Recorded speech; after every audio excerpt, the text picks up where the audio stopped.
Hello. Hello. It's great to be here. Hi.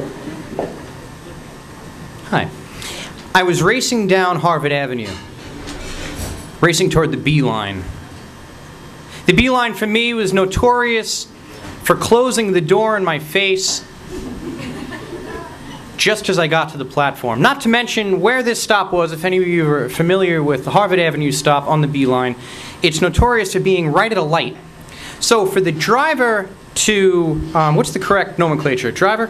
What we took? Settling on driver? Okay. For the driver to close the door at this stop while the light is red is even more of an insult when you're a passenger on the T. So I'm banging on the door, right? Open the door, you know, I'm here and the light is still red and what's going on? And he's standing stock still and he's not looking at me at all, right?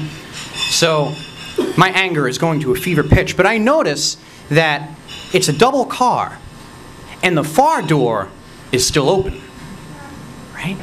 So I run to the far car, get on, and I say to the driver, all right, I want to lodge a complaint. I don't know how these things work. I don't see a suggestion box, but I want to lodge a complaint against the driver in the front. I said, I also noticed that there's an inspector over there, and I want you to call the inspector and lodge my complaint. And he opens the door and he says, well, you can go and talk to the inspector if you want. I said, no, I know how these things work. I said, all right? I said, I leave the car, you guys are going to close the car, car's going to leave, and that's going to be it. And I'm going to have to wait for the next car, and the complaint's going to be far too old, and I won't be able to get any leverage out of it. So he said, okay, sir, sorry about that, sir, sorry about that. I will call the inspector. He closes the door.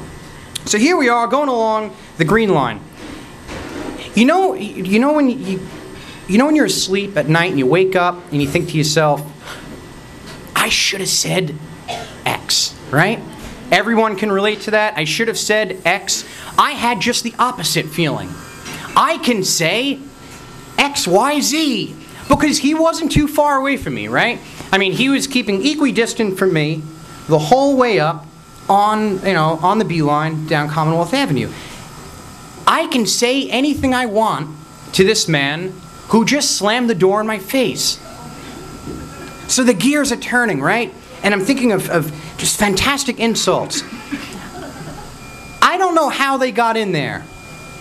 But both Al Pacino and Robert De Niro decided to give me every single one of their lines from all of their movies, along with some stuff I've never even heard before. You know what you should do? You gotta tell them. You have to tell them. You have to tell him where you at. You need to tell him where you're from, who you are, and what you're gonna do.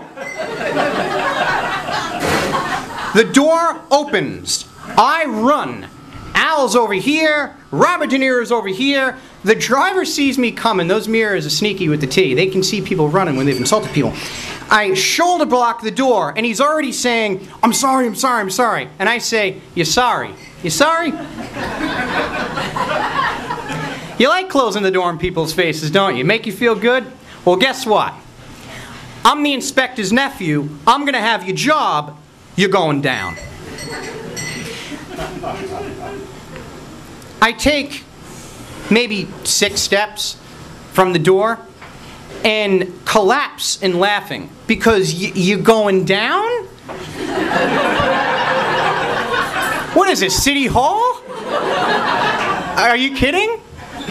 But the thought occurred to me as the train zizzed away that let him think that I was the inspector's nephew.